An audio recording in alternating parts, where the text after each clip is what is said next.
तो क्या आपको लगता है मेरे दोस्तों कि लाभ ज़्यादा महत्वपूर्ण है या इज़्ज़त ज़्यादा महत्वपूर्ण है? तो आज का अध्याय कुछ ऐसा ही होने वाला है। तो मैं आपसे एक विनम्र से निवेदन करती हूँ कि आप मेरे यूट्यूब परिवार को सब्सक्राइब कर दीजिए, शेयर कर दीजिए, बेल आइकन को प्रेस कर दीजिए। आने वाली नोटिफ़िकेशन के बारे में आपको जानकारी अवश्य मिलेगी। तो आपको क्या लगता है कि आपके लिए प्रॉफ़िट ज़्यादा मायने रखता है या रिस्पेक्ट मायने रखता है? मैं इस चीज़ का चाहूँगी कि आप कमेंट करके इसका इम्पोर्टेंस बताएँ। प्रॉफ़िट ज़्यादा महत्वपूर्ण है कि इज़्ज़त ज़्यादा महत्वपूर्ण है? तो यहाँ पे बताया गया है कि लाभ महत्वपूर्ण नहीं है और यहाँ पे कहता है कि हमें इज्जत के लिए झगड़ते रहने चाहिए।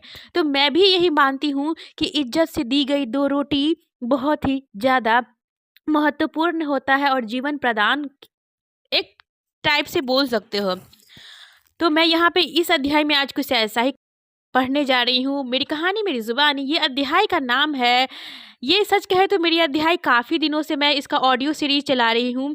तो मैं ये कहूँगी कि आप मेरे सारे ऑडियो सीरीज़ को जाके सुनो और ये मैं इतना मेहनत से बनाती हूँ और मेरे मेहनत को आप सराहोगे कब, जब इसको शेयर करोगे, सब्सक्राइब करोगे, लाइक बटन को हिट करोगे। तो बुद्धं शरणं गच्छामि, तो ये अध्याय का नाम ही है बुद्धं शरणं गच्छामि। तो आज का ये जो अध्याय का जो सब टॉपिक है जो हम पढ़ने जा रहे हैं वो बहुत ही महत्वपूर्ण है। तो यहाँ पे कहता है मनुष्य को पूर्ण व्यवस्था में ले जाने के लिए हम प्रयासरत हैं। मनुष्य के उत्कर्ष के लिए धर्म अति आवश्यक है। हमें ज्ञात है कार्ल मार्क्स के ग्रंथ से एक पंथ निकला है, उसके अनुसार धर्म यानी कुछ नहीं। उन्हें धर्म का क्या महत्व नहीं है। उन्हें सुबह ब्रेकफास्ट चाहिए, उसमें पाव, मलाई, मुर्गी का टांग आदि चाहिए, सिनेमा देखने के लिए तथा रात की अच्छी नींद चाहिए, फिर सब कुछ समाप्त है। यही उनका तत्व ज्ञान है। मैं इन विचारों का नहीं हूँ। मेरे पिताजी गरीब थे, अतः मुझे इस तरह का कोई सुख मिला नहीं। मेरे इतना कष्टमय जीवन होने किसी ने भी चेष्टा नहीं की थी और ना किसी ने काटा था, सही कहे तो। अतः मनुष्य का जीवन अभाव में कितना कष्टमय होता है, मुझे इसका अच्छी तरह एहसास है। मेरा विचार है कि आर्थिक उन्नति आवश्यक है। मनुष्य तथा बैल में क्या अंतर है? बैल को रोज चारा लगाता है और वैसे मनुष्य को अन्न मिलता है। तो दोनों में अंतर क्या है? क्योंकि बैल भी चारा खाता है, मनुष्य भी अन्न खाता है। तो हम मनुष्य और बैल में क्या अंतर हम बताएंगे। मनुष्य को शरीर के साथ मन भी होता है, अतः शरीर और मन दोनों का विकास होना चाहिए। मन सुसंस्कृत होने चाहिए। जिस देश के लोग अन्न तथा सुसंस्कृत मन का कोई संबंध नहीं है, ऐसे कहते हैं, उस देश के लोगों से संबंध रखने का मेरा कोई प्रयोजन नहीं है। दूसरे से संबंध रखते समय जैसे मनुष्य का शरीर निरोग होना चाहिए, उस भांति मन भी सुसंस्कृत होना चाहिए, अन्यथा मानव जाति का उद्धार हुआ। तो ये एक कहना बहुत ही महत्वपूर्ण है। इस अध्याय में हम मनुष्य और बैल का अंतर इस प्रकार से बताया है कि बैल चारा खाता है और मनुष्य भी अन्न खाता है, और मनुष्य कहता है कि मनुष्य में शरीर होता है और मन होता है, और यहाँ पे कहता है कि शरीर को जिस प्रकार से हम पोषित करते हैं उसी प्रकार हम मन को भी पोषित करें। उसी भांति मन भी सुसंस्कृत होनी चाहिए, अन्यथा मानव जाति का उद्धार हुआ, ऐसा कहते नहीं आएंगे। तो कहीं ना कहीं ये कह सकते हैं कि ये अध्याय में हमें यही बताया जाता है कि हमें इज्जत को ज़्यादा प्रायोरिटी देना चाहिए, और कहते हैं कि हमें लाभ को नहीं उतना प्रायोरिटी देना चाहिए। आजकल का मनुष्य जीवन ऐसा है कि हम मानते हैं कि हम लोग बहुत सारे आवश्यक प्राणी है, हमें हर चीज़ की आवश्यकता पड़ती है, इसी में लोभ का जागृत होना स्वाभाविक है। बट यही है कि मन होता है मतंग। और मैं ये भी कहूँगी कि आपकी आवश्यकता आपको 2 रास्ता देगा। आवश्यकता पहला रास्ता कि सही मार्ग से, और जिसमें हम नेकी का रास्ता करके अपना हम ज़रूरतों को पूरा करते हैं। एक तो होता है फॉल्स रास्ता जो जिसको कहते हैं गलत सोच और गलत विचार से हमको लगता है बहुत जल्दी ही हम कार्य में सफल हो जाएंगे। तो मैं ये कहूँगी कि कार्य में सफल होंगे, लेकिन हमारे मन में होता है वो जल्दी से हो जाएगा और वो हमें सारी आवश्यकताओं को पूरा कर देगा। लेकिन हम एक तरह से भूल जाते हैं ये जो जल्दी और देरी का ये जो है ये में हमारी मानसिक धारणा है। और मैं ये भी कहूँगी कि हाँ, थोड़ा-सा संयम बरतें कि नेकी का रास्ता से ही हमें सब कुछ लाभ अर्जित होगा, अन्न मिलेगा, भोजन मिलेगा, पानी मिलेगा, हर चीज़ हमारी ज़रूरतों को पूरा करेगा। ये सब सिर्फ़ हमारी सोच है कि हम गलत रास्ता से जल्दी काम कर लेंगे, जल्दी पैसा कमाएँगे या जल्दी अपनी ज़रूरतों को पूरा करेंगे।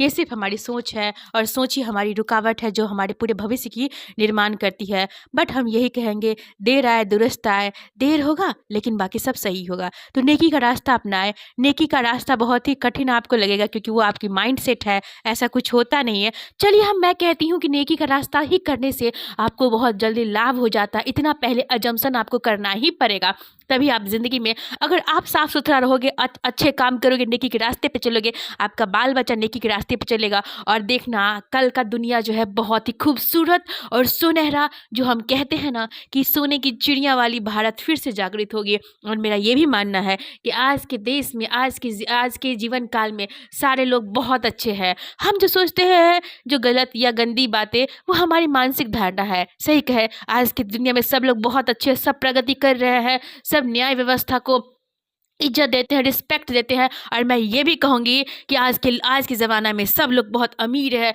प्रगति कर रहे हैं, सबकी बच्चियाँ, सबकी बेटे बहुत पढ़ रहे हैं, हाईली एजुकेटेड है। तो ये है हमारा सोने का चिड़िया। और मैं ये भी कहती हूँ कि हमारी मानसिक धारणा है कि वो जो आया था अंग्रेज़ हमारी सोने की चिड़िया को लूट के ले गया था। लेकिन सच तो ये है कि अभी भी हमारा भारत बहुत ही सोने का चिड़िया है, अभी भी है। देखिए आजकल के हमारे देश के बच्चे-बच्चियाँ कितना प्रगति कर रहे हैं, कितना पढ़ाई कर रहे हैं। तो क्या ये तो उस ज़माने की कहावतें से भी बहुत बड़ी बात है। आज की जनरेशन में कोई भी लोग गरीब नहीं है। आज सबके पास देखिएगा जीपे होता है। सब्ज़ी खरीदने जाओ तो जीपे, कहीं भी जाओ तो जीपे आपको नॉर्मल हो गया है। सबके पास अकाउंट होते हैं और सबके पास जीपे होते हैं। तो मैं यही कहूँगी कि आज भी हमारा भारत सोने की चिड़िया है। ठीक है।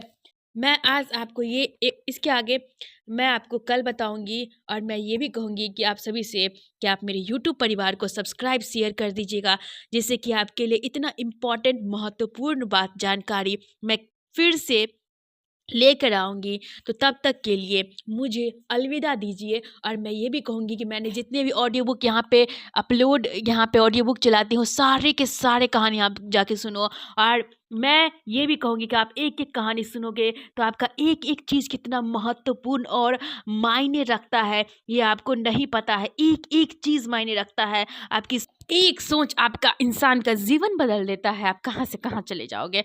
और हम आज इतने सारे मोटिवेशनल स्पीकर की बातें सुनते हैं। सब कहते हैं टू बी ऑनेस्टली कि motivation is nothing, but I believe कि कहते हैं कि अगर मन बीमार है तो उनको सकारात्मक ऊर्जा मिलनी चाहिए। अगर मन में अगर लो फील कर रहे हैं, उसको सकारात्मक मन को हील करता है मोटिवेशन।